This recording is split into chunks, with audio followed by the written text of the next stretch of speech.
Hello everyone, how are you all. उम्मीद करता हूँ बहुत अच्छे होंगे। मेरा नाम है विकास ठाकुर, आपका स्वागत है विंसन डिजिटल लर्निंग प्लेटफॉर्म पे, जहां पे आज हम करने वाले हैं क्लास 7 का ओलंपियाड का chapter quantity aptitude and reasoning, जिसके अंदर कुछ मैथ्स के क्वेश्चन होंगे, कुछ रीजनिंग क्वेश्चन होंगे। टोटल 25 क्वेश्चन होंगे, ठीक है। और जैसा हम एनसीईआरटीज में पढ़ते हैं उस एग्जैक्ट वैसा तो नहीं मिलेगा, उससे थोड़ा सा टफ मिलेगा, शायद तक बहुत ज्यादा टफ उससे, लेकिन एक एक क्वेश्चन को अच्छे से देखना, अच्छे से रिवाइज करना तो बहुत ईजी हो जाएंगी चीजें। चलिए ठीक है, स्टार्ट करते हैं पहले क्वेश्चन से। अब क्वेश्चन क्या कह रहे हैं, देखो फर्स्ट क्वेश्चन देखना, ट्राई करना, हो तो अच्छी बात है, नहीं हो तो मैं हूं यहाँ पे, ठीक है। द डिफरेंस बिटवीन, इसके बीच में 3/5 of a 2/3 of a number, 3/5 of 2/3 of a number and 2/5 of 1/4 of a number, ठीक है। तो कोई एक नंबर है, हमको नहीं पता, ठीक है। मान लो वो नंबर क्या है, एक्स, वो नंबर क्या है एक्स, उसका क्या कर दिया 3/5 और 2/3, तो उसका जैसे 3/5 किया, ऑफ का मतलब क्या होता है मल्टीप्लीकेशन, 2/3, ठीक है। और ऑफ अ नंबर, और इस नंबर को हमने क्या माना है, एक्स माना है, क्या माना है, एक्स, ठीक है। एंड 2/5 ऑफ डिफरेंस का है तो बीच में माइनस आ जाएगा, मतलब किसी एक्स नंबर का 3/5 करके 2/3 कर दिया, ठीक है। उसके बाद क्या कह रहा है कि उसी नंबर का 2/5 भी किया और 1/4 भी किया है, उसी नंबर का 2/5 भी किया और 1/4 भी किया है, बीच में ऑफ का मतलब मल्टीप्लीकेशन है, ठीक है। और तो 2/5 भी किया है, सॉरी 2/5 भी किया है और 1/4 भी किया है सेम नंबर का, और डिफरेंस क्या आया है इनका 288। तो हमको नंबर बताना है, तो हमको एक नंबर बताना है। तो पहले क्वेश्चन में बस अभी तक है तो तीसरा मिनट है लेक्चर का, और उसमें हमको क्या जानने को मिला, how to frame a equation. और मैंने क्वेश्चन कैसे फ्रेम किया, ऐसा नहीं कि पूरा पढ़ा उसके बाद मैं एक कैलकुलेट कर रहा हूं, नहीं। जैसे मुझे दिखा 3/5 होता 3/5 दिखा तो 3/5 लिखा, ऑफ लिखा तो मल्टीप्लाई किया, 2/3 दिखा तो 2/3 लिख दिया। ऑफ अ नंबर, नंबर मुझे पता नहीं तो नंबर मैंने एक्स ले लिया। डिफरेंस क्या है, डिफरेंस मतलब माइनस आएगा, और फिर वो 2/5 ऑफ 1/4। तो सब कुछ क्वेश्चन में ही गिवन होता है, बट हम क्या करते हैं जल्दी जल्दी पूरा क्वेश्चन पढ़ते हैं, फिर कंफ्यूज हो जाते हैं, ठीक है। तो जो दिख रहा है उसको लिख लो, मैं तो ये मानता हूं, ठीक है। अब इसको सॉल्व करने का ट्राई करो, 3 से 3 गया तो यहाँ पे क्या बचा 2/5x, 2 1 जा, ये क्या हो गया x/10, ठीक है, इक्वल टू में 288, इक्वल टू में 288, ठीक है। अब ये कैसे सॉल्व करेंगे, ये कैसे सॉल्व करेंगे, एलसीएम लेना आता है सबको, नॉर्मल जो एडिशन सब्ट्रैक्शन करते हैं इनका एलसीएम क्या आएगा 10 आएगा, 10 की 5 से डिवाइड 2, 2 की 2 से multiply 4x, 10 divide by 10 1, 1 into x 1x, जिसको हम क्या x लिखते हैं, इक्वल टू में 288 चल रहा है, ठीक है।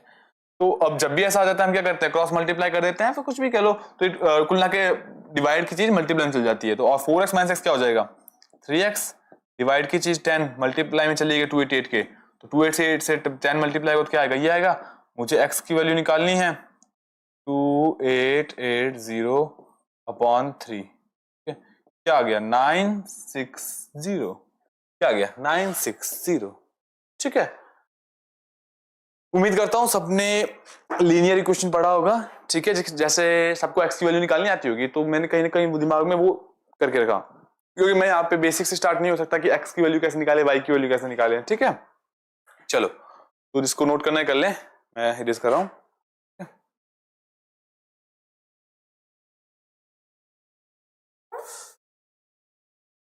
चलो नेक्स्ट क्वेश्चन। अब which the greatest number will divide, जब भी कहीं पे ऐसा क्वेश्चन आ जाए ग्रेटेस्ट नंबर विल डिवाइड, तो पहली चीज दिमाग में क्या हिट करनी चाहिए, एक टर्म होती है HCF, factor, highest common factor, जो फैक्टर होगा वही डिवाइड करेगा, ठीक है। जब भी दो नंबर आ गए ना 3026 और दो नंबर आ गए तो उनको सेम ही नंबर डिवाइड करे तो कॉमन भी हो गया, तो कौन लगा हाई और ग्रेटेस्ट है तो हाईएस्ट कॉमन फैक्टर अप्लाई हो रहा है। तो जब भी दी जाए greatest number will divide these two numbers, तो अपने दिमाग में इसका हाईएस्ट कॉमन फैक्टर आना चाहिए, ठीक है। अब किसको डिवाइड करेगा, 3026 को नहीं करेगा, इसको नहीं करेगा, ठीक है। किसको करेगा समझना, मतलब जब वो एक नंबर है, ठीक है, वो 3026 को डिवाइड करता है, एक्स नंबर है वो 3026 को डिवाइड करता है तो रिमाइंडर क्या आता है 11। अब वही x जब 5053 को डिवाइड करेगा तो रिमाइंडर क्या आएगा 13। तो अब इनका एचसीएफ नहीं लेना है, एचसीएफ का कंसेप्ट एक्सप्लेन किया, इसका मतलब अभी पहले नंबर तो निकाले हम जिनका हमें एचसीएफ लेना है, ठीक है। तो जब इसने इसको डिवाइड किया तो रिमाइंडर क्या है 11 और इसने इसको डिवाइड किया तो रिमाइंडर क्या है 13। तो एग्जैक्ट नंबर बता सकते हो जिनको डिवाइड करेगा, तो एग्जैक्ट नंबर्स बता सकते हो जिनको डिवाइड करेगा। एक बात समझना, जैसे 5 है उसको मैंने 14 से 14 को 5 से डिवाइड किया 2 10 क्या आया 4 आया। 4 क्या है रिमाइंडर। तो इसका मतलब अगर मैं 14 में से 4 को सब्ट्रैक्ट कर दूं तो नंबर जो बचेगा क्या बचेगा 10। 10 5 से डिवाइड हो जाएगा। तो वही कंसेप्ट हम यहां पे यूज करेंगे कि अगर मैं 3026 में से 11 को माइनस कर दूं तो क्या आएगा 3015 आएगा, ठीक है 3015 आएगा। और 5053 में से 13 को माइनस कर दूं तो 5040 आएगा।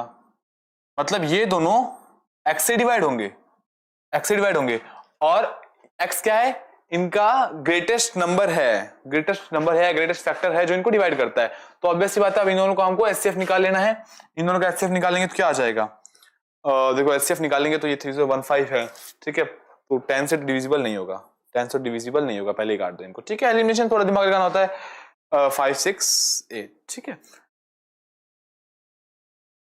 तो देखना 45 से डिवाइड हो रहा है। 45 का डिविजिबिलिटी रूल मैं बताता हूं। अगर कोई नंबर 5 और 9 दोनों से मल्टीप्लाई हो रहा है, डिवाइड हो रहा है, अगर कोई 45 का होता है 45 को हम क्या लिख सकते हैं इसके कोप्राइम फैक्टर्स क्या होंगे 5 into 9। तो अगर कोई नंबर 5 और 9 दोनों से डिवाइड हो रहा है तो 45 से भी होगा। तो देखना ये अगर मुझे चेक करना है ये 5 से हो रहा है जी, बिल्कुल हो रहा है, दोनों 5 से हो रहे हैं। और ये 9 से हो रहा है तो 3 5 8 9 5 और 9, ठीक है। हमने डिविजिबिलिटी रूल पढ़ाया, अगर डिजिट का सम 9 से डिविजिबल होता है तो डिविजिबल डिवाइड होता है। तो ये लो, ज्यादा एचसीएफ निकालने की जरूरत पड़ी ही नहीं हमको, ज्यादा एचसीएफ निकालने की जरूरत पड़ी ही नहीं, सीधा हमने वैसे ही कर दिया, ठीक है। एचसीएफ निकालोगे तो भी 45 ही आएगा, ठीक है। और खुद जब कह रहे डिवाइड करके देख लो तो हम सीधा डिवाइड करके ही देख लिया कौन सा ग्रेटेस्ट नंबर है, ठीक है।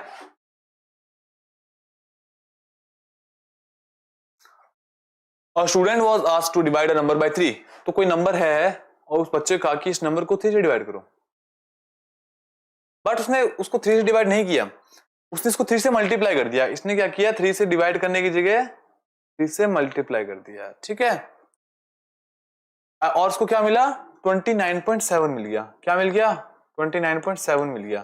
तो करेक्ट आंसर क्या होता, तो करेक्ट आंसर तो तब पता चलेगा जब हमको इस x की वैल्यू पता होगी। तो इस x की वैल्यू कैसे निकलेगी x equal to 29.7 divide by 3, तो क्या हो जाएगा 9.9, क्या हो जाएगा 9.9। एक्स की वैल्यू क्या आ जाएगी 9.9। पर क्या 9.9 आंसर है, नहीं 9.9 आंसर नहीं है, हमको तो x/3 निकालना है क्योंकि बच्चे को क्या करना था x/3 करना था। तो 9.9 को क्या करेंगे हम 3 से डिवाइड कर देंगे, क्या आ जाएगा 3.3 आ जाएगा, 3.3 आ गया सही, ठीक है। चलो अब सिंप्लीफाई वाला क्वेश्चन करते हैं।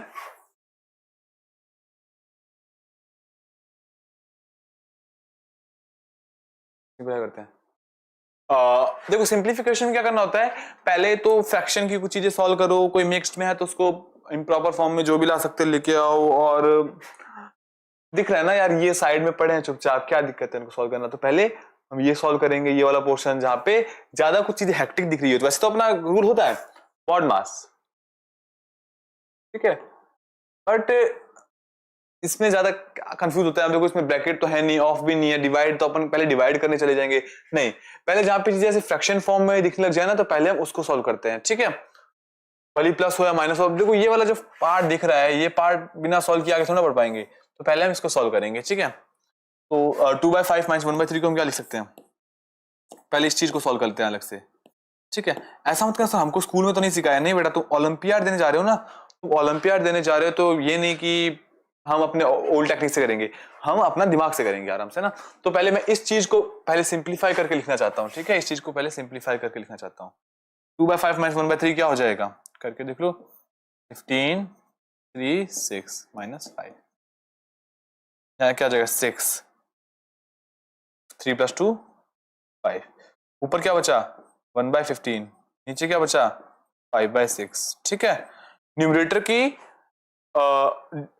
ऊपर वाला डिनोमिनेटर नीचे मल्टीप्लाई हो जाता है और नीचे वाला डिनोमिनेटर ऊपर मल्टीप्लाई हो जाता है, सबको पता है। 1 × 6, 5 × 15, क्या हो गया 2/5, क्या आ गया 2 बाय, क्या आ गया 2/25। इसकी क्या वैल्यू आ गई, अब इसकी वैल्यू मुझे पता चल गई क्या आ गई 2/25। ठीक है, और इसकी वैल्यू क्या हो जाएगी 2 1/3 को मैं क्या लिख दूंगा 7/3 लिख दूंगा, और ये 5/3 को क्या लिख दूंगा मैं 15 20/3 लिख दूंगा, क्या लिख दूंगा 3 लिख दूंगा।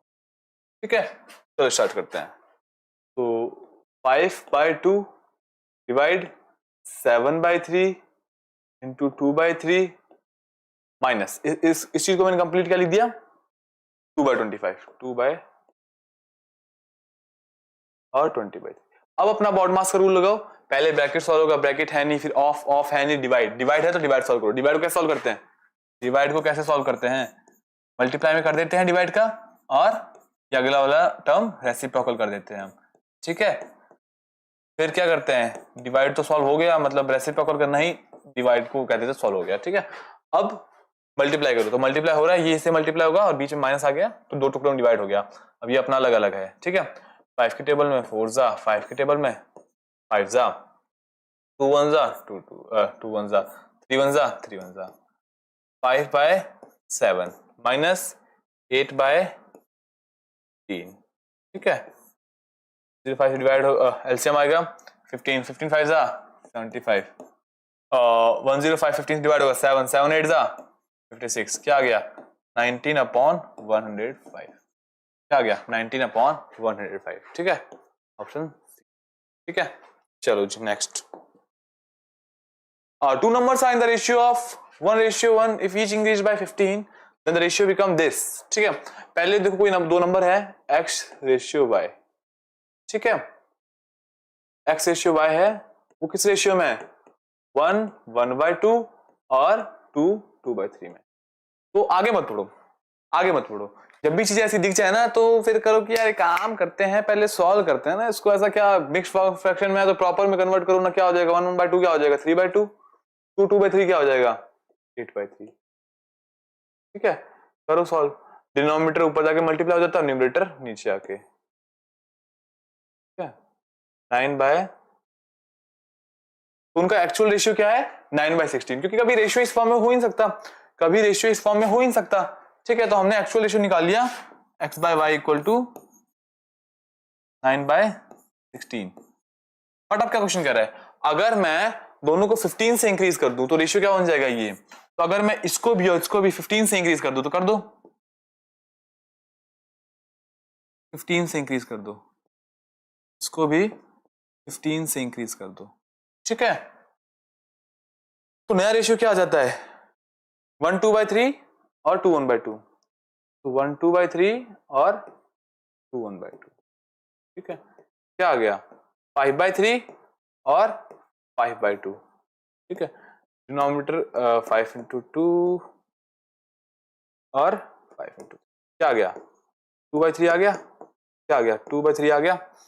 सो अब क्रॉस मल्टीप्लाई कर दो, क्रॉस मल्टीप्लाई जब भी ऐसा हो क्रॉस मल्टीप्लाई कर दो, तो 3 की किससे मल्टीप्लाई हो जाएगी x+15 से, y की किससे और ये क्या हो जाएगा 2y+15। ठीक है, तो 3x + 45 2y+30। तो अब यहां से आप थोड़ा क्वेश्चन को सिंप्लीफाई करोगे तो क्या आएगा 2y - 3x = 15। अब यहां से बात समझना, यहाँ पे तो क्या गया दो चीजें आ गई, यहाँ पे तो y और x दो आ गया, हम तो केवल x हो या y हो तब सॉल्व कर पाते हैं, तो हम यहां से निकालेंगे। यहाँ पे x/y क्या कह रखा है 9 और 16, और हमको पता है हम पढ़ के आए जब भी रेशियो में बात है तो x को हम 9 के मान लेंगे और y को 16 के मान लेंगे। ठीक है, x क्या आ गया 9 के और y क्या आ गया 16 के, तो y की वैल्यू क्या हो जाएगी 16 के, और x की क्या वैल्यू आ गई इक्वल टू 15, 2 × 16 32 के, 3 into 9 k 7k equal to 15. 5k equal to 15. K equal to 15 upon 5. K equal to 3. K equal to 3. K equal to क्या आ गया? 3 आ गया. ठीक है. पर वो क्या K की वैल्यू चाहिए थी? नहीं, हमें को नंबर्स की वैल्यू चाहिए थी. तो X की वैल्यू मैंने क्या मांगी थी? 9k मानी थी. तो नंबर क्या हो जाएगा? 9 into 3. K की वैल्यू 3 है तो X क्या आ गया? 27. और Y की वैल्यू क्या आ जाएगी? 16 into 3. क्या आ जाएगा? 48. 27 और 48. ठीक है जी. 27 और 48. ठीक है. चलो. Which of the following Venn diagram best represent the relationship among dairy product, milk and refined oil? ठीक है. डेयरी प्रोडक्ट, देखो डेयरी प्रोडक्ट ऐसा कुछ है, तो डेयरी प्रोडक्ट के अंदर बहुत सारी चीजों, मिल्क भी आती है, मिल्क भी आती है, पर रिफाइंड ऑयल तो बिल्कुल अलग हो जाता है ना. रिफाइंड ऑयल तो बिल्कुल अलग हो जाता है, ऑयल तो बिल्कुल अलग हो गया. डेयरी प्रोडक्ट में नहीं आता ऑयल तो. ठीक है. चलो बी. 7th question. इसकी वैल्यू पूछी है किसकी? 2 की पावर 3 प्लस 2 की पावर 2 प्लस 2 की पावर -2 और 2 की पावर -3. लिख लेते हैं अच्छे से. 2 की पावर 3, 2 की पावर 2, 2 की पावर -2 और 2 की पावर -3. इसकी वैल्यू पूछी है. ठीक है. तो ज्यादा परेशान होने की जरूरत नहीं है, लिख दो जो भी है. 2 की पावर 3 क्या होता है? 8. 2 की पावर 2 क्या होता है? 4. 2 की पावर -2 क्या होता है? 1 अपॉन 2 की पावर 2. 2 की पावर -3 क्या होता है? 1 अपॉन 2 की पावर 3. पढ़ा है हमने, एक्सपोनेंट पढ़ा है. अगर पावर ऊपर नेगेटिव में हो तो नीचे आके पॉजिटिव हो जाती है. ठीक है. तो 8 प्लस 4 क्या हो गया? 12. 1 अपॉन 2 का स्क्वायर 4. 1 अपॉन 2 का क्यूब 8. ठीक है. 8 आ गया एलसीएम. ठीक है. 8 एलसीएम आ गया. 96 प्लस 2 प्लस 1 क्या आ गया? 99 बाय, क्या आ गया? 99 बाय. ठीक है. चलो. एक दुकानदार ने एक आर्टिकल 10% डिस्काउंट पे सेल किया और प्रॉफिट कितना बना है? 10% का. ठीक है. और मार्क प्राइस क्या थी? 220 की थी. ठीक है. तो मार्क प्राइस में हम बाद में आएंगे. तो इस क्वेश्चन कैसे करना होता है समझना. शॉपकीपर ने क्या किया? 10% डिस्काउंट दिया. ठीक है. 10% डिस्काउंट दिया उसको. ठीक है. तो मान लो कोई 100 की चीज थी. ठीक है. उसको 10% डिस्काउंट में कितने बेचेंगे? 100 पे 10% का डिस्काउंट कितना आ जाएगा? 90 हो जाएगा. अब 90 पे बेचने के बाद भी उसको कितना प्रॉफिट मिला? 90 पे बेचने के बाद भी उसको कितना प्रॉफिट मिला? 10%. तो यहां दिमाग लगाने वाली बात है. यहां दिमाग लगाने वाली बात है. हम 220 पे जाएंगे अभी. यहां दिमाग लगाने वाली बात क्या है? देखो हर जगह तुम फॉर्मूला पढ़ोगे, ये पढ़ोगे, वो पढ़ोगे, नहीं. दिमाग लगाना, कुछ कुछ चीजें याद कर लेने वाली होती है. ठीक है. तो अगर उसने 10% प्रॉफिट बनाया, इसका मतलब मैं कह सकता हूं कि कोई चीज 10 की थी और उसको 11 में बेचा. ठीक है. मैं कह सकता हूं कोई चीज 10 की थी और उसको 11 में बेचा. ठीक है. सर पहले बात 220 पे थी, फिर 190 पे चली गई, 10 11. समझना. तो अगर कोई चीज 10 में थी, 11 में बेचा, तो यहाँ पे इसने अकॉर्डिंग कितने बेचा है? यहाँ पे चीज कितने बेची है इसने? 19 बेची है. ठीक है. और अपॉन में क्या आ गया? एक्स. क्या एक्स की वैल्यू क्या है? सीपी. मुझे ऑब्वियस सी बात है ना, कॉस्ट प्राइस निकालना है. मुझे तो कॉस्ट प्राइस निकालना है. ठीक है. तो अब यहां से कर दो मल्टीप्लाई. ठीक है. क्या आ जाएगा? 9 एक्स की वैल्यू क्या आ जाएगी? 900 अपॉन 11 आ जाएगी. ठीक है. ये इसका हो जाएगा कॉस्ट प्राइस. मतलब 100 की थी, 90 में बेची, लेकिन 90 में बेचने के बाद भी 10% प्रॉफिट मिला, तो कॉस्ट प्राइस क्या हो जाएगी इसकी? 900/11. इसको किस तरीके से किया हमने? 10/11/10 तरीके से. किसके लिए? एक अलग वीडियो बना देंगे. ठीक है. 90 की चीज. और तो ये क्या हो जाएगा अपना? ये सेलिंग प्राइस है, ये मार्क प्राइस है. डिस्काउंट देने के बाद ये सेलिंग प्राइस हुआ. और 900/11 क्या हो गया? 900/11 क्या हो गया? ये कॉस्ट प्राइस हो गया हमारा. ठीक है. अब क्या कह रहा है? If the mark price of the article is 220. Mark price क्या है? आर्टिकल की 220 है, तो कॉस्ट प्राइस बताओ. तो मार्क प्राइस हमारे अकॉर्डिंग तो 100 है. हमारे अकॉर्डिंग टू 100 है मार्क प्राइस, और क्वेश्चन के अकॉर्डिंग 220 है, तो हम इसको इक्वली रख देते हैं. हमारे अकॉर्डिंग 100 और तुम्हारे अकॉर्डिंग 220 है, तो रख लो. ठीक है. और कॉस्ट प्राइस पूछे, कॉस्ट प्राइस हमारे अकॉर्डिंग क्या है? 900/11 है. तो क्वेश्चन के अकॉर्डिंग क्या होगी हमको निकालना है. तो जब भी ऐसी चीज आ जाए कि यार मैं 6 रुपए की 20 टॉफी लेके आया हूं, तो ऑब्वियस सी बात है अगर मैं 12 की टॉफी लेने जाऊंगा तो 40 मिलेगी. ये बढ़ा रहा हूं तो ये बढ़ाते हैं. तो अगर मैंने पूछा 10 की कितनी टॉफी मिलेगी, तो जब भी ये बढ़ रहा है और ये भी बढ़ रहा है तो हम क्रॉस मल्टीप्लाई कर देते हैं, ठीक है। तो यहाँ पे भी अगर जब ये बढ़ रहा है तो ये बढ़ेगा, तो इसको क्रॉस मल्टीप्लाई कर दो, ये x है, x की वैल्यू निकालने के लिए। तो 100x इक्वल टू 9। ये क्वेश्चन थोड़ा टफ हो जाएगा आप सबके लिए, ठीक है, लेकिन 2-3 बार देखोगे समझ आ जाएगा, ठीक है। 120, ठीक है, x की वैल्यू निकालनी है, x उधर जाके 100 जाके डिवाइड हो जाएगा।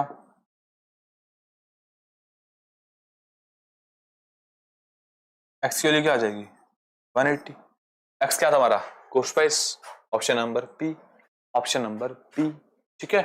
हालांकि मैं चाहता हूं कि मैं इसके लिए अलग से एक वीडियो बना दूं, ठीक है, कॉस्ट प्राइस सेलिंग प्राइस कैसे निकालते हैं, ठीक है। चलो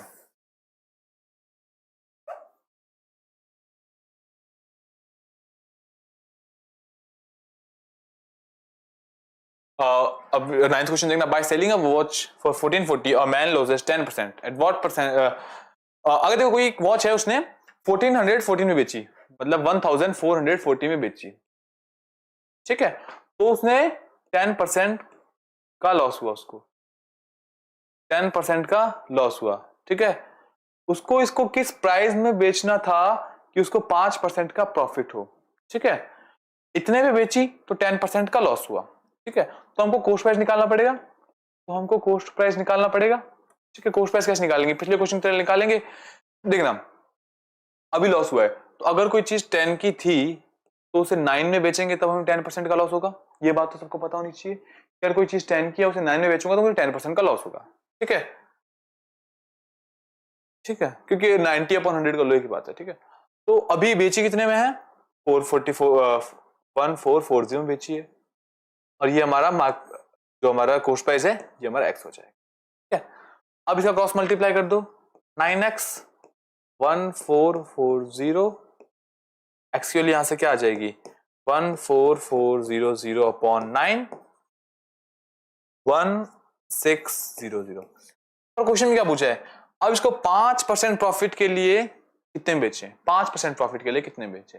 तो अब स्कूल का तरीका नहीं लगाना, एनसीईआरटी का तरीका नहीं लगाना, ठीक है, सीधा कितना परसेंट प्रॉफिट है 5%। तो 1600 में हम मल्टीप्लाई करेंगे, 100 में 100 में ऐड कर दो, जितना प्रॉफिट चाहिए 5 का चाहिए ना, तो 100 में ऐड कर दो 5, 105, इससे मल्टीप्लाई कर दो। अगर 10 का चाहिए तो 110/100 कर देते हैं, मल्टीप्लाई मल्टीप्लाई क्या आ गया 1600, option number B, option number, ठीक है। चलो Wasim borrowed some money at 6% simple interest for the first 4 years, 8% for the next 3 years and 10% for the period beyond 7 years, ठीक है। देखो वसीम है, उसने कुछ पैसे उधार लिए, तो उधार लेते हैं तो ऑब्वियस सी बात है हमको कुछ उसका इंटरेस्ट पे करना पड़ता है, कुछ ब्याज पे करना पड़ता है, ठीक है। तो पहले उसने 6% पे लिया, शुरुआत के 4 साल के लिए, शुरुआत के 4 साल के लिए उसने कितने परसेंट पे लिया 6% पे। अगले 3 साल के लिए, अगले 3 साल के लिए उसने लिया 8% पे, मतलब सेम पैसा है, लेकिन अगर 4 साल के अंदर दे दिया तो 6% ही लगेगा, 6% लगेगा, लेकिन और आगे कंटिन्यू किया तो 8% लगना चालू हो जाएगा, ठीक है। फिर और 7 ईयर के बाद जितना भी देगा, तो उसने टोटल 12 ईयर तक यूज किया, तो 7 ईयर के बाद कितने और लगा दिए उसने 5 ईयर्स और लगा दिए, तो कितना पे और करना पड़ेगा 10%, 10%। तो ही अर्न 5880 एज सिंपल इंटरेस्ट, ठीक है। तो वह ये कि जब उसने अपने पैसे दिखे तो उसका कितना था, उसने देखा कि इतना 5880 रुपीज 12 ईयर्स के बाद उसको इंटरेस्ट मिला है। तो हमको सिंपल इंटरेस्ट का फॉर्मूला पता है, सिंपल इंटरेस्ट का फॉर्मूला पता है P into R into T upon 100, ठीक है। तो प्रिंसिपल पर रेट तो यहाँ पे अलग अलग है, तो हम ये फॉर्मूला 3 बार यूज करेंगे, तो हम ये फॉर्मूला 3 बार यूज करेंगे, पर प्रिंसिपल तो हमारा सेम ही है, तो प्रिंसिपल को तो P लिख दो। पहली बार रेट कितना है 6, टाइम कितना है 4, अपॉन में कितना आएगा 100 प्लस प्रिंसिपल कितना है P, रेट कितना है 8, ठीक है, और टाइम कितना है 3, अपॉन प्रिंसिपल कितना है पता नहीं, रेट कितना है 10% और टाइम कितना है 5, अपॉन में ये किसके बराबर हो जाएगा, ये किसके बराबर हो जाएगा, ये तीनों साल का इंटरेस्ट जुड़ के एक 5880 के बराबर हो जाएगा, 5880 के बराबर हो जाएगा, ठीक है। करो इनको 24p upon 100, 24p upon 100, 50p upon 100, 5880। ठीक है, अब क्या, जब भी न्यूमरेटर डिनोमिनेटर अलग हो तो न्यूमरेटर हम सीधा जोड़ देते हैं, तो क्या आ जाएगा 98p अपॉन 100 आ जाएगा, इक्वल टू में 5880। ठीक है, p की क्या वैल्यू हो जाएगी, यहां से p की क्या वैल्यू हो जाएगी यहां से अपॉन 98। जब काटेंगे इसे तो कितना आ जाएगा 60 आ जाएगा। प्रिंसिपल क्या आ गया यहां से 6000 आ गया, प्रिंसिपल 6000 आ गया। ठीक है, चलो, a hall 20 meter long and 50 meter broad is surrounded by a veranda of uniform width of 2.5 meter. The cost of flooring the veranda at 17.5 meter per समझना।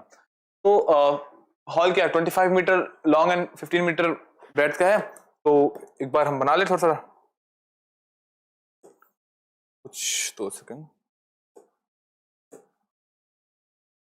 हाँ, कुछ ऐसा है, कुछ ऐसा है बरामदा। ठीक है, ये हॉल कितना है 20 मीटर लॉन्ग और ये 15 मीटर ब्रॉड। ठीक है, ये किससे सराउंडेड है, एक वरांदा, जो भी बरामदा बोलते हैं उससे सराउंडेड है। कितना विड्थ ऑफ 2.5 मीटर, 2.5 मीटर। ठीक है, तो इसके बाहर भी एक है। ठीक है, उसको भी हम ड्रॉ कर लेते हैं। ये खुद तो कितना है 20 और 50 है, बाहर भी इसके एक है वरांदा 2.5 मीटर। तो अंदर कितना है 20 मीटर और ये 15 मीटर। ठीक है, और ये कितना गया 2.5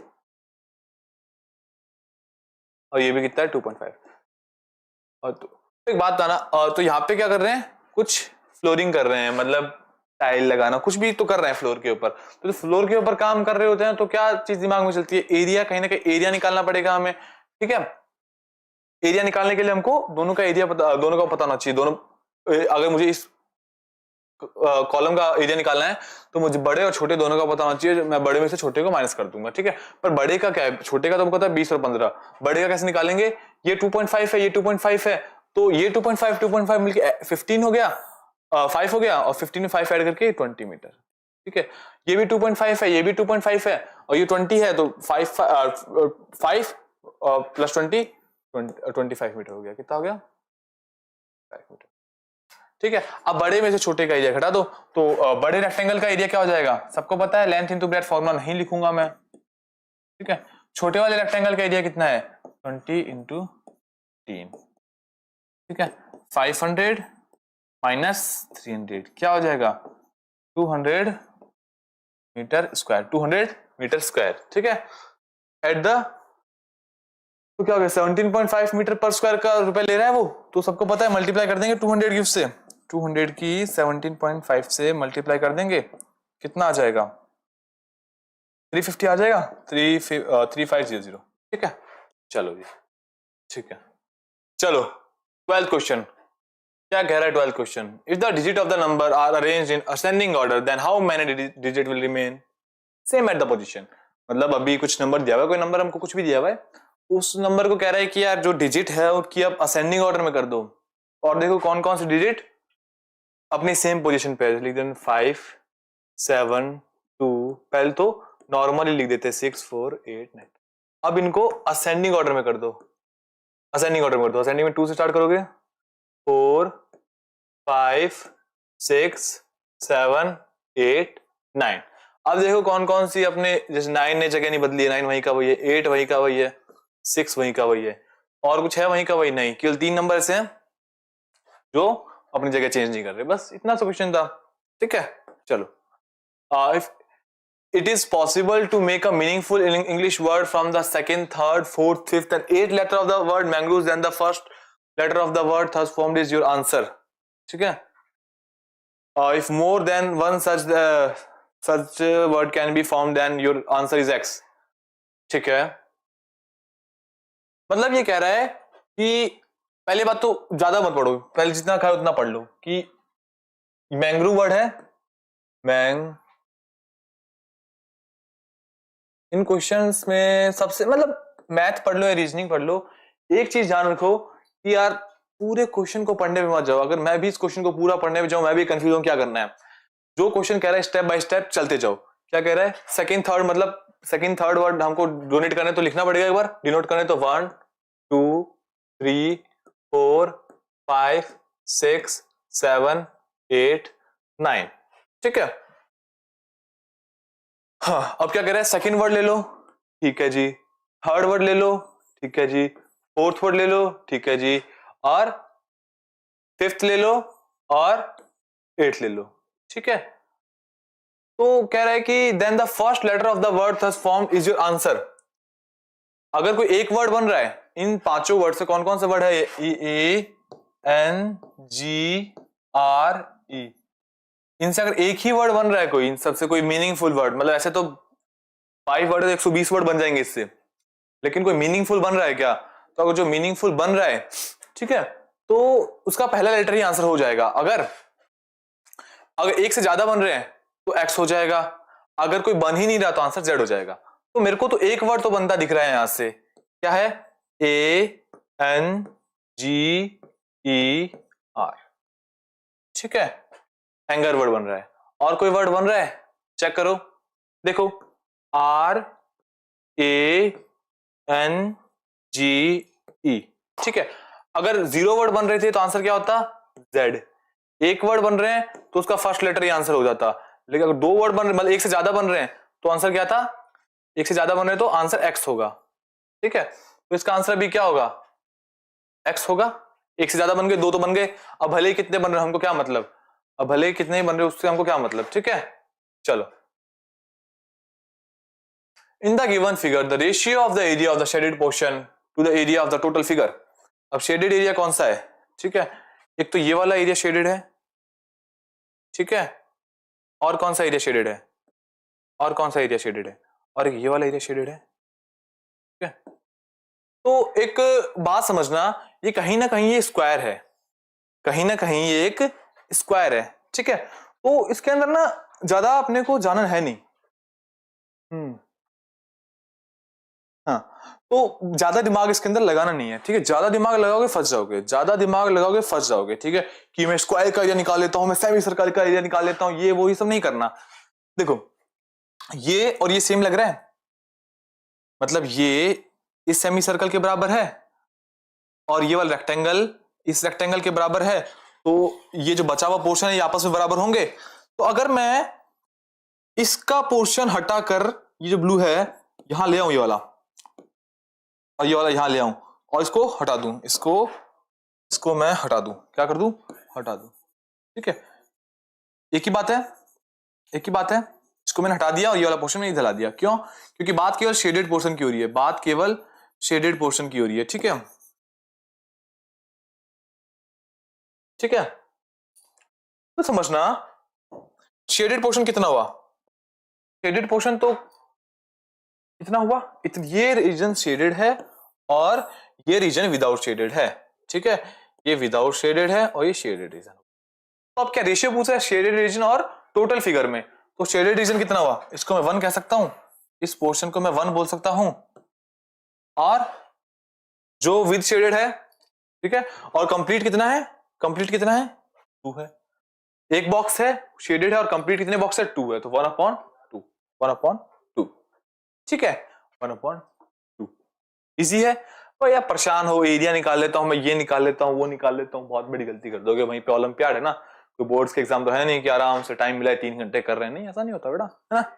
चलो, at what rate percent annum will a sum of money triple itself in 6 year, ठीक है।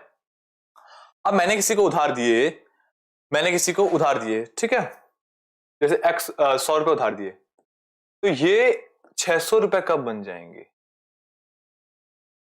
600 रुपए नहीं, और ट्रिपल, सॉरी, मतलब 6 साल के 100 रुपए किसी को दिए, अब ये 6 साल के अंदर, कितने साल के अंदर, 6 साल के अंदर ट्रिपल हो गए, 100 के कितने हो जाएंगे, 300 हो जाएंगे। तो मैंने कितने रेट पर दिया था, कितना उसका वो था, रेट कह लो, ब्याज कह लो, है ना, कितना इंटरेस्ट कह लो, कितने इंटरेस्ट पे दिया था। तो इसका निकालने का हमको एक फॉर्मूला पता है, क्या हमने फॉर्मूला पढ़ा है, P into R into T upon 100 equal to में सिंपल, इक्वल टू में सिंपल इंटरेस्ट, ठीक है, इक्वल टू में सिंपल इंटरेस्ट, ठीक है।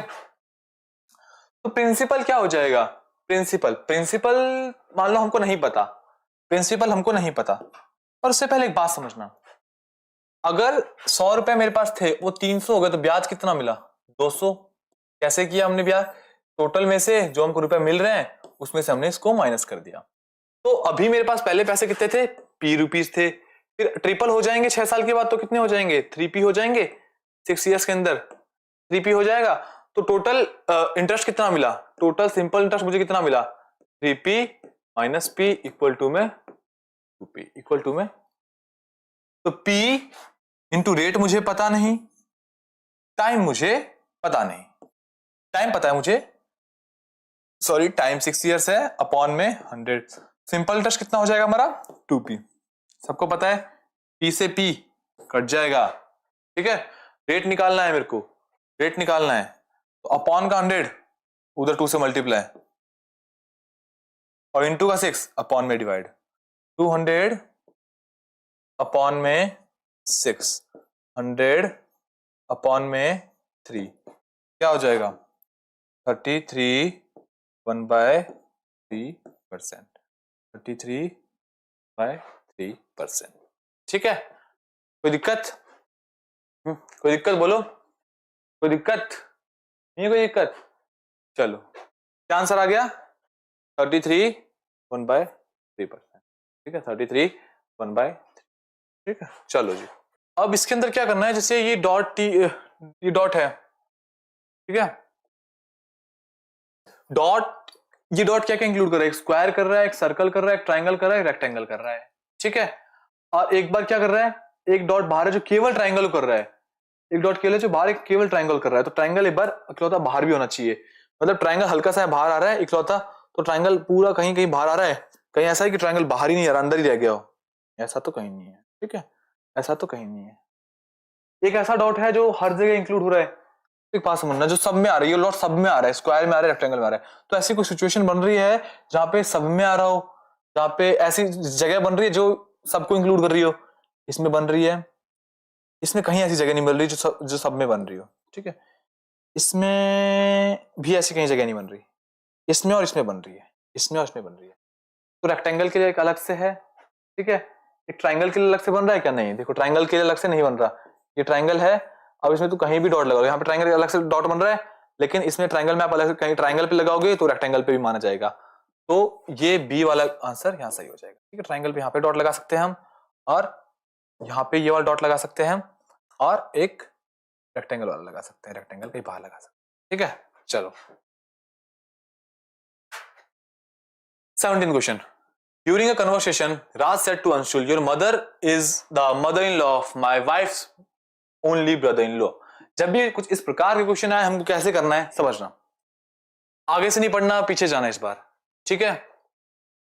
My wives only brother in law, तो मेरी वाइफ, ठीक है, तो तुम 7th क्लास में हो लेकिन एज्यूम करो यह वाइफ, ठीक है, और उनका इकलौता देवर है, उनका इकलौता देवर है, तो ऑब्वियस सी बात है वो मेरा भाई होगा, जिसकी बात हो रही है वो मेरे भाई की बात हो रही है, ठीक है। तो ये काट के मैं ब्रदर लिख दूं, ये माई लिख दूं, my wife's brother in law काट के मैंने ब्रदर कर दिया, ठीक है।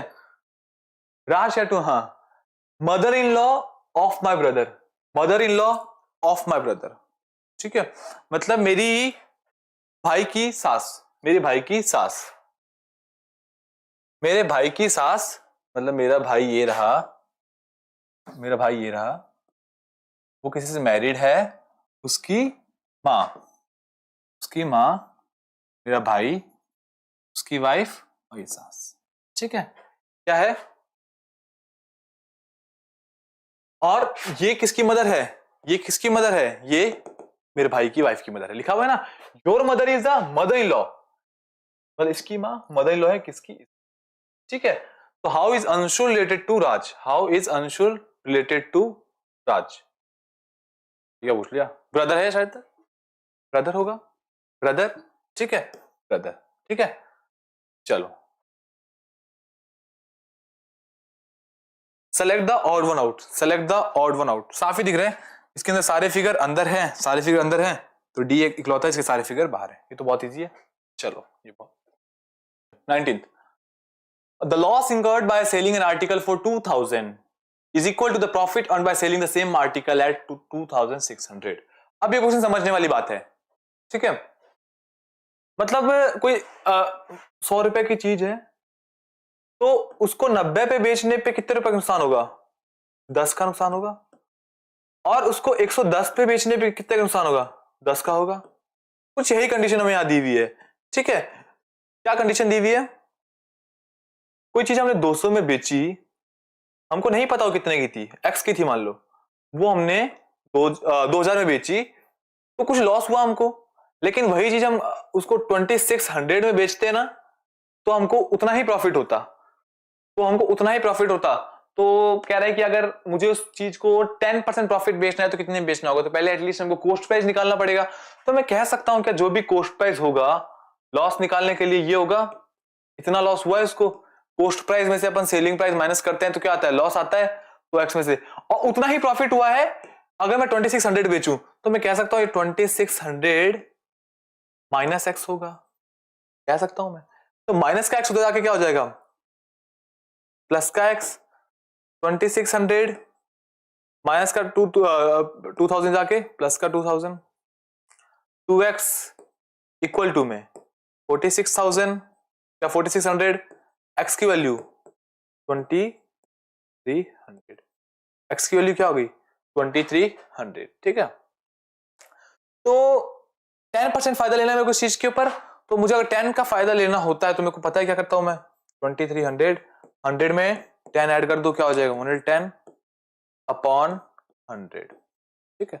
20 से 20 गया, 23 इंटू 11 कितना होता है? 253। 10% प्रॉफिट के लिए मैं इतने में बेचूंगा उस चीज को, 2530 में, ठीक है। चलो ठीक है, चलो नेक्स्ट क्वेश्चन।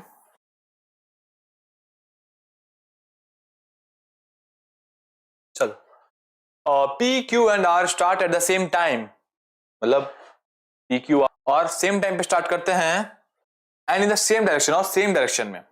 अब कहां भाग रहे हैं देखने वाली बात है। To run around a circular stadium, अब कोई सर्कुलर स्टेडियम है जी, ठीक है।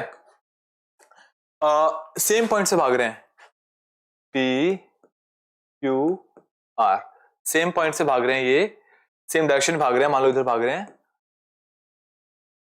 पी है ना 252 सेकंड में राउंड कंप्लीट कर लेता है। पी कितने में कर लेता है? 252 सेकंड में राउंड कंप्लीट कर लेता है। कितने में कर लेता है? क्यू कितने में कर लेता है? 308 सेकंड्स में राउंड कंप्लीट कर लेता है। और आर कितने में कर लेगा? 198 सेकंड्स में आर कंप्लीट कर लेता है, ठीक है जी। अब so all starting at the same point, सब सेम टाइम से स्टार्ट हो रहा है, कोई वो पॉइंट से स्टार्ट हो रहा है। After what time will they meet again, तो ये वापस कब मिलेंगे, ये वापस कब मिलेंगे, ठीक है। तो एक बात समझना, एक बात समझना, ये देखो पी कितने में करेगा इस क्वेश्चन कंसेप्ट। तो जब भी ऐसा क्वेश्चन आए, जब भी ऐसा क्वेश्चन आए, हमें क्या कर लेना है, क्या कर लेना है? एलसीएम। कंसेप्ट समझाने का टाइम नहीं है इस वीडियो में, तो बस इतना ही कहूंगा कि जब भी ऐसे क्वेश्चन आए कि सेम पॉइंट पे कब मिलेंगे, ये ऐसे यही क्वेश्चन रिंग बेल के आते हैं कि ये 5 मिनट बज रही है, 10 मिनट बज रही है, 12 मिनट बज रही है, तो सेम टाइम पे कब बजेगी, ठीक है। तो उसके लिए हम क्या करते हैं? एलसीएम लेते हैं। क्या करते हैं? एलसीएम लेते हैं, ठीक है। तो इसका एलसीएम लो 252, 308, 198 का एलसीएम लोगे, क्या क्या आ जाएगा करके देखते हैं, बड़ा हार्ड लग रहा है तो देखने में। 252, 308 और 190, ठीक है। स्टार्ट करें एलसीएम लेना किससे का, कोई बड़ा नंबर मिले तो चलो एक बार 2 से लेते हैं। 126, 154, 99। 11 से कट रहा है क्या? नहीं 11 से तो नहीं हो रहा, फिर 2 से ही करते हैं एक बार। 263 और 63 और 77, 99 ही रह जाएगा। 7 से हो रहा है, हाँ 7 से हो रहा है जी। 9 जा 11 जा 99। 9 की कर दी डिवाइड, 1 11 11 11 से कर दी 1,1,1, ठीक है। चलो चलो मल्टीप्लाई करो इनको, 2 2 4, 4 7 28, 28 इंटू 99 कितना हो जाएगा, 28 इंटू 99, 28 इंटू 11 कितना होता है, 308, 308 इंटू 9 कितना हो जाएगा, 2772, 2772।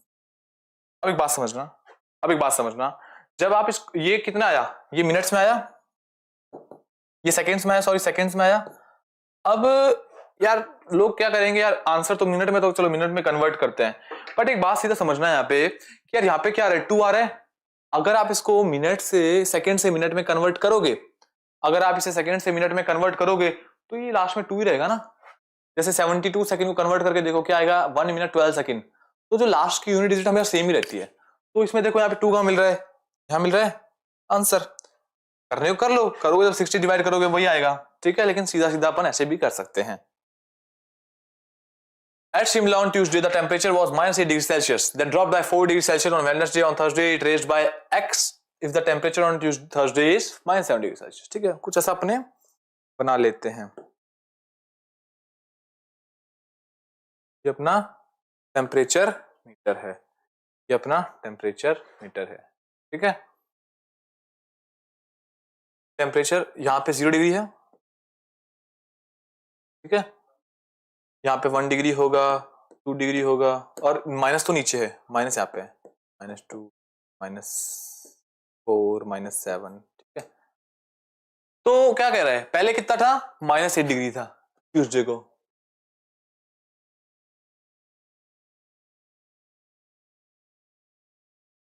-8 डिग्री सेल्सियस, सेल्सियस नहीं लगाते, एक बार का -8, फिर drop by 4 degree Celsius, 4 degree Celsius और गिर गया, तो कितना हो गया, माइनस वेडनेसडे को। On Thursday it raised bye x, Thursday को क्या हो गया, +x हो गया जी, +x हो गया जी, ठीक है। If the temperature on Thursday is -7 degree, इतना सब कुछ होने के बाद टेम्परेचर कितना है, -7 डिग्री है। तो बताओ वैल्यू ऑफ x बतानी है, कुछ दिक्कत नहीं है, माइनस माइनस की चीज तो प्लस में भेज दो, क्या हो जाएगा, -7 + 8 + 4, 8 + 4 इज 12, -7 + 12 कितना हो जाएगा, x की वैल्यू कितनी हो जाएगी, 5 डिग्री सेल्सियस, x की वैल्यू 5 डिग्री सेल्सियस। इसका मतलब थर्सडे को टेम्परेचर 5 डिग्री सेल्सियस बढ़ा था, ठीक है। बहुत इजी है, बहुत इजी है जी।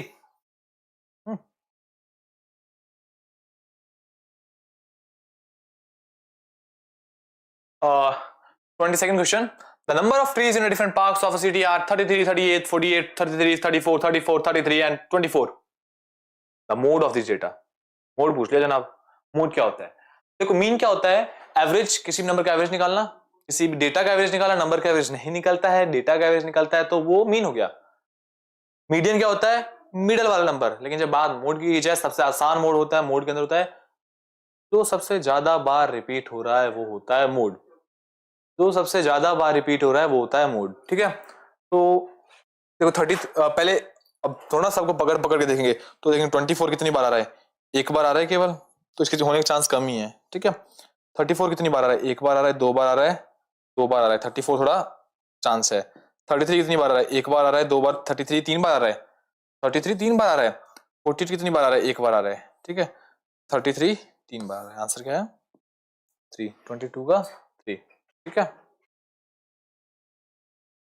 In a debate competition, the judges decide that 20% of the total marks would be given for accent and presentation. ठीक है समझना, देखो ऐसा है कि ना, कहीं पे 100 में से मार्क्स दिए जा रहे हैं, कहीं पे 100 में से ना मार्क्स दिए जा रहे हैं, कितने में से, कहीं पे 100 में से मार्क्स दिए जा रहे हैं, ठीक है। और मान लो 20% की बात कर रहा है, जनरली हम क्या करते हैं 100 ले लेते हैं, क्योंकि आप कहोगे 20% तो 100 का 20% 20 होता है, तो हम क्या एक बार मानने के लिए 100 ही मान लेते हैं कि चलो 100 मार्क्स का ही था। उसमें से 20 मार्क्स किसके दे रहा है, वो एक्सेंट के दे रहा है, कितने के दे रहा है, एक्सेंट के दे रहा है। एक्सेंट आप कैसे अपनी चीजों को प्रेजेंट करते हो जज, उस हिसाब से दे रहा है, ठीक है। 60 मार्क्स उस सब्जेक्ट की नॉलेज भी दे रहे हैं, कि आपकी सब्जेक्ट की नॉलेज क्या है जी, 60 मार्क्स उस चीज के मिल रहे हैं। और बच्चे कुछ मार्क्स रिब्यूटल के मिल रहे हैं। रिब्यूटल मान लो शायद तक कुछ होगा कंक्लूड करना कि आप अपनी चीजों को कैसे कंक्लूड करेगा, मान लेते हैं हमको ना। बेस्ट मार्क्स कितने बचे? 20, 60, 80 और पीछे की तरफ 20, तो 20 मार्क्स इज फॉर RE, रिब्यूटल के लिए बने हैं, ठीक है। तो टोटल मार्क्स बताने हैं, तो इसने एक हिंट दे रखी है कि यार रिब्यूटल के लिए 8 मार्क्स हैं। तो फिर वही कंपैरिजन वाली बात आ जाती है, अगर कंपैरिजन अच्छे से पढ़ा हो तो हमारे अकॉर्डिंग क्या बात चल रही है कि 20 मार्क्स है रिब्यूटल के लिए, तो 20 मार्क्स हैं रिब्यूटल के लिए, लेकिन इनके अकॉर्डिंग क्या है? 8 मार्क्स। तो हमारे 20 इनके कितने के इक्वल है? 8 के इक्वल है।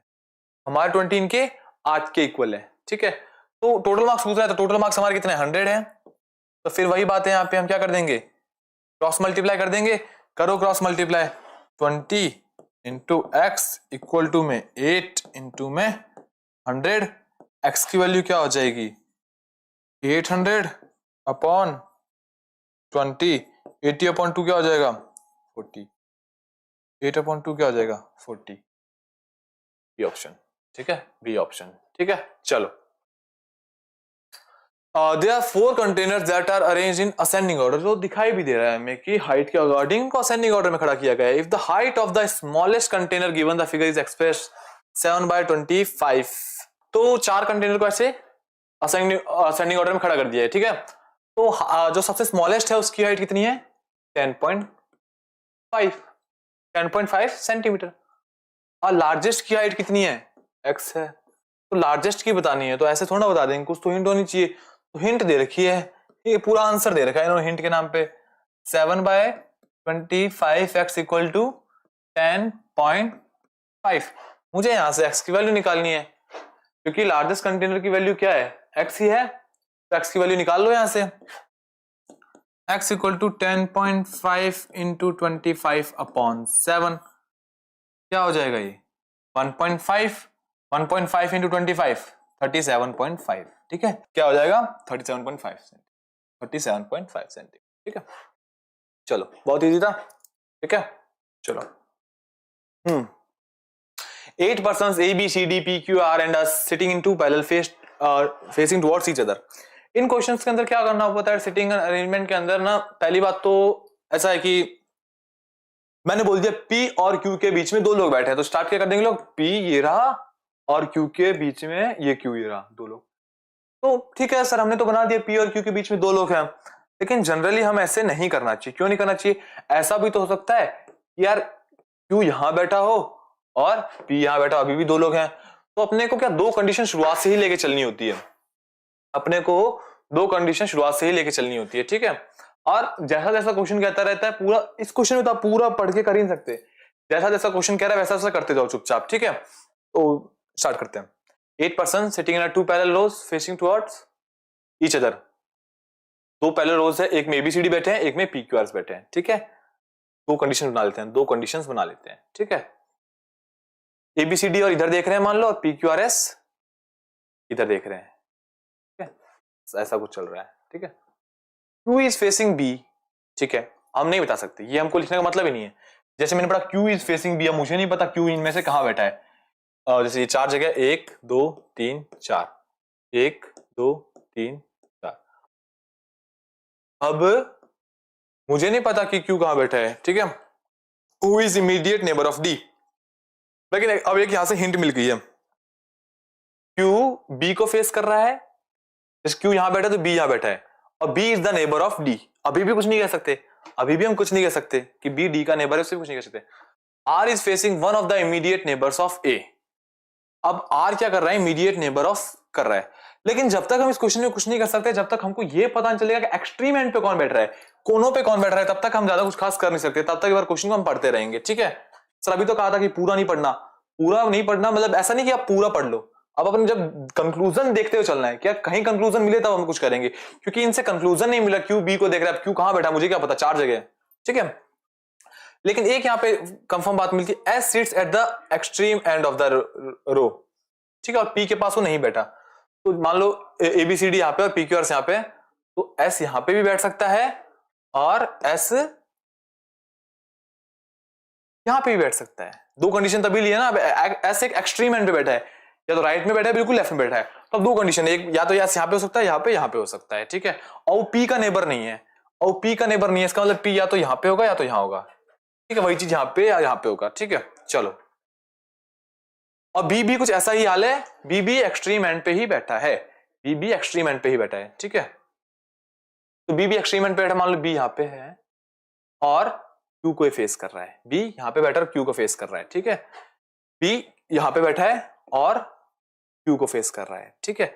और ये क्या कहा था कि is not an immediate neighbour of P, मतलब जो एस है वो इमीडिएट नेबर नहीं है पी का, तो पी कहाँ होगा, यहाँ होगा, यहाँ तो हो नहीं सकता, यहाँ हो नहीं सकता, तो पी यहाँ होगा। तो यहाँ पे तो चार ही लोग बैठे थे, तो ऑब्वियस सी बात है यहाँ पे आर होगा, यहाँ पे आर होगा, ठीक है जी, ठीक है। और कुछ है, Q is facing B, who is the immediate neighbor of D. B is the immediate neighbor of D. B immediate neighbor of D है, B immediate neighbor of D है, ठीक है। दो कंडीशन चल रही है हमारी। अब यहां से एक कंडीशन एलिमिनेट होने वाली है, कहीं देखना, R is facing one of the immediate neighbor of A. R is facing one of the immediate neighbor of A, ठीक है, मतलब R इसको फेस कर रहा है, तो ये किसका नेबर हुआ, A का नेबर हुआ, तो यहाँ पे क्या आ जाएगा, A आ जाएगा, तो आर सी को फेस कर रहा है, आर सी को फेस कर रहा है। हालांकि अभी दोनों कंडीशन पूरी सेटिस्फाइड है, तो मतलब कुल मिला के दोनों कंडीशन सेटिस्फाइड है अभी तक, ऐसी कहानी चल सकती है। अब क्वेश्चन क्या है, who among the following is facing R, R को कौन फेस कर रहा है, जनाब सी कर रहा है, हाँ दोनों कंडीशन सी कर रहा है। जनरली क्या होता है, एलिमिनेट हो जाता है, जनरली एलिमिनेट हो जाता है, ठीक है। आज एलिमिनेट नहीं हुआ, this is the first question of my life जहां पे एलिमिनेशन देखने को मिला, दोनों कंडीशन सही हो गई है, ठीक है। चलो, आर किसको फेस कर रहा है, सी को, ठीक है। चलो, और number is as much as greater than 52 as it is less than 82, the number is, ठीक है, कोई छोटी सी बात है, छोटी सी बात है, कोई एक नंबर है, कोई भी एक नंबर है, वो 52 से इतना ही बड़ा है जितना कि वो 82 से छोटा है, ठीक है। तो मान लो 52 से वो, मान लो ये नंबर x है, तो x में से x जितना 52 घटाएंगे तो उतना ही आएगा जितने में हम 82 में से x को घटाएंगे, ठीक है। फिर इसको सॉल्व कर लो, 2x इक्वल टू में 134, x की वैल्यू क्या हो जाएगी 134 अपॉन 2, क्या हो गया 67, क्या हो गया 67, ठीक है। तो p का आंसर, p का किससे मिल गया, c से मिल गया, p तो c से मिल गया, ठीक है। चलो, p तो c से मिल गया, तो ये दोनों ऑप्शन एलिमिनेट हो गए वाले।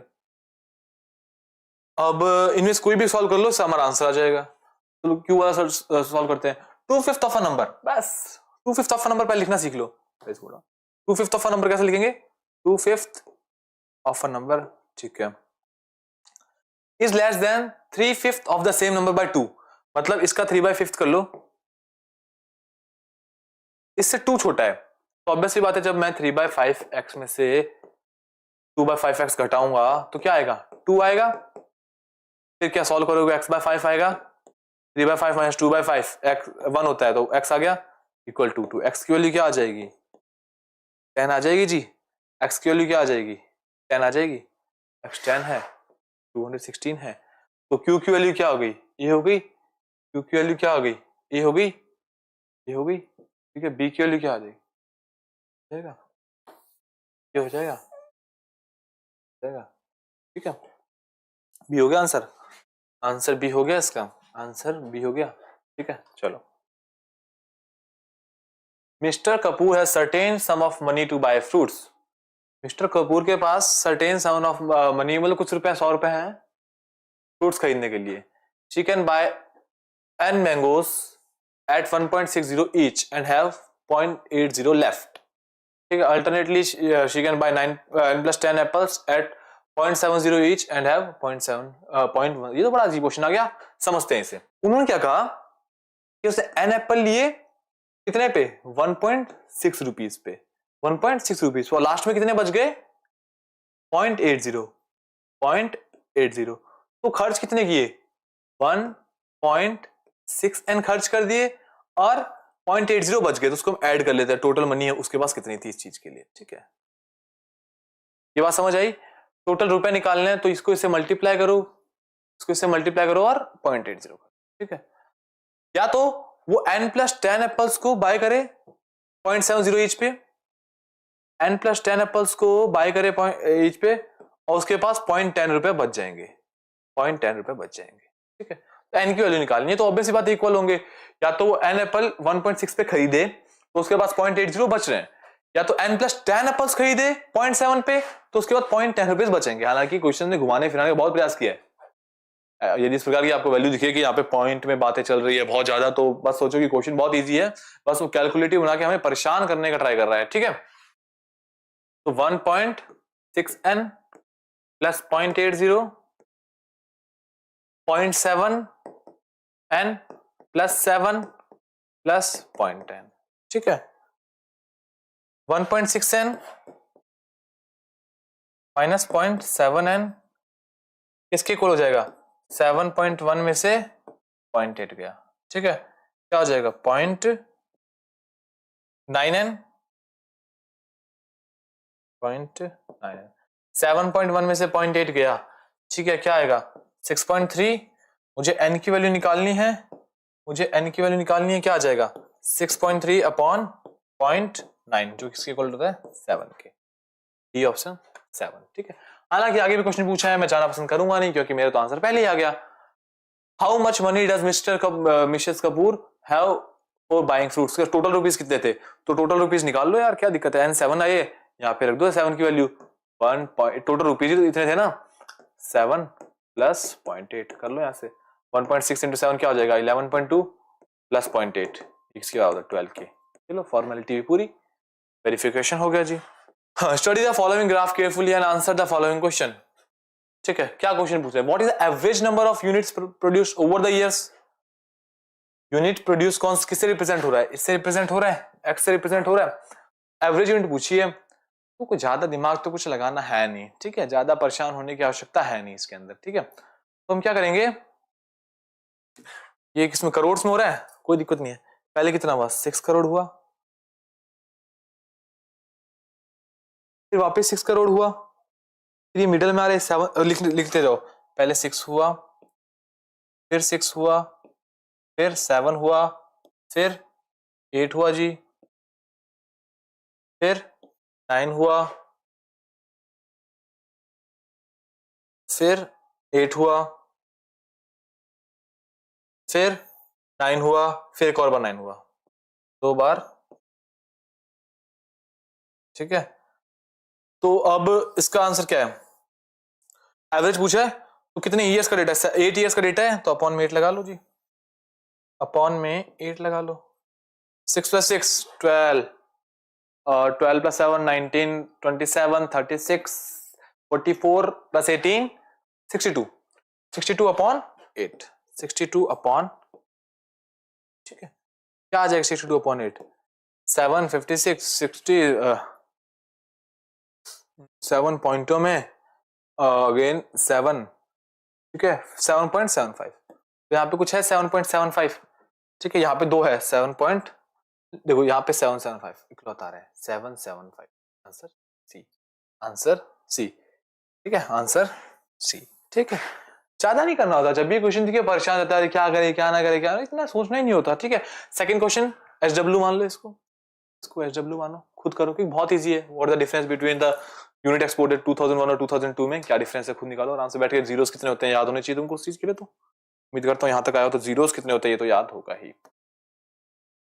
The per day income of a person is increase by 18%। तो जब भी ऐसा क्वेश्चन आए तो पहले तो मान लो उसकी इनकम थी 100 रुपया, अब वो इंक्रीज हो गई, कितनी हो गई है? 18, and now he gets 354 per day, now he gets 354 per day, ठीक है।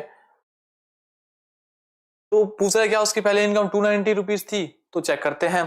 तो पहले हमने माना 100 रुपए थी, अब 118 हो गई, हमने माना है, लेकिन रियल में कितनी हुई है? 354। तो पहले कितनी थी? पहले एक्स मान ले, फिर वही क्रॉस मल्टीप्लीकेशन। तो जब आप क्रॉस मल्टीप्लीकेशन करेंगे तो आप पाएंगे कि 354 इंटू 100, एक्स की वैल्यू क्या आ गई? 354 इंटू 100 अपॉन में 118, अंजा 3 एक्स की वैल्यू क्या हो गई 300, एक्स की वैल्यू क्या हो गई 300। ठीक है, तो पहला आंसर तो गलत हो गया, पहला आंसर तो गलत हो गया। पहले उसके रुपए थे कितने थे 300 रुपए थे, कितने थे 300। ठीक है, by selling a watch for 484 shopkeeper incurs a loss of 12%।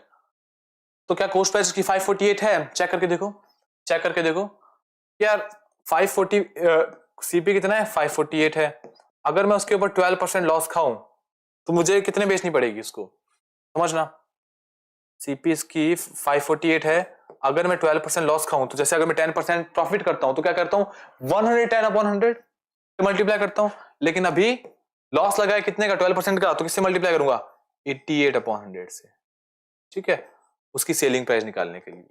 ठीक है, तो क्या सेलिंग प्राइस देखते हैं कितनी आती है 548 इंटू 88 करो, क्या आ जाएगा 548 इंटू 48224 अपॉन 100।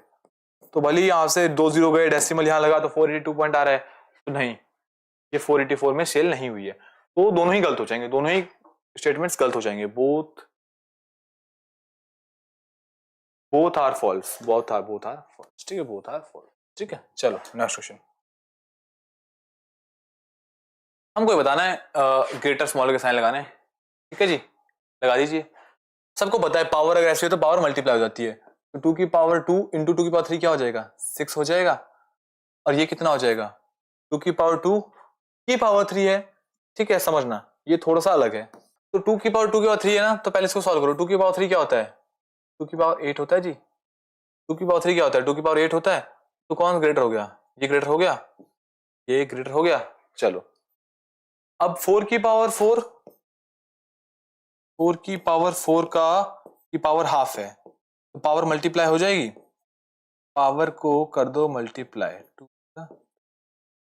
4 की पावर 4 क्या हो जाएगा 4 की पावर। ठीक है, तो 4 की पावर 2 क्या होता है 16 होता है, 2 की पावर 4 क्या होता है 16 होता है। दोनों तो इक्वल हो गए। पहले क्या आ रहा है, पहले ग्रेटर देन आ रहा है फिर इक्वल आ रहा है। यहाँ पे कहीं मिल रहा है ग्रेटर देन और इक्वल, आगे जाने की जरूरत नहीं है। यहाँ पे पहले ग्रेटर देन आ रहा है फिर इक्वल आ रहा है। ठीक है, और कहीं नहीं आ रहा। ठीक है, चलो इजी है, इजी है।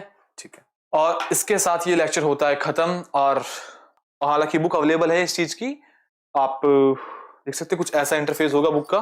ठीक है, गूगल पे अमेजोन पे जहां से मिले आप ले सकते हैं। लेकिन ये सारे क्वेश्चन या तो वीडियो के जरिए वापस रिपीट करो या फिर खुद स्क्रीनशॉट ले लेकर रिपीट करो। 2-3 बार हर क्वेश्चन का रिपीट करोगे और तो इजीली फिर चीजें स्मूथ होने लग जाएगी। अभी बहुत हार्ड लगा होगा मुझे पता है, 7 के हिसाब से चीजें बहुत हार्ड है, लेकिन कर लोगे आप। ठीक, मिलते हैं अगले लेक्चर में।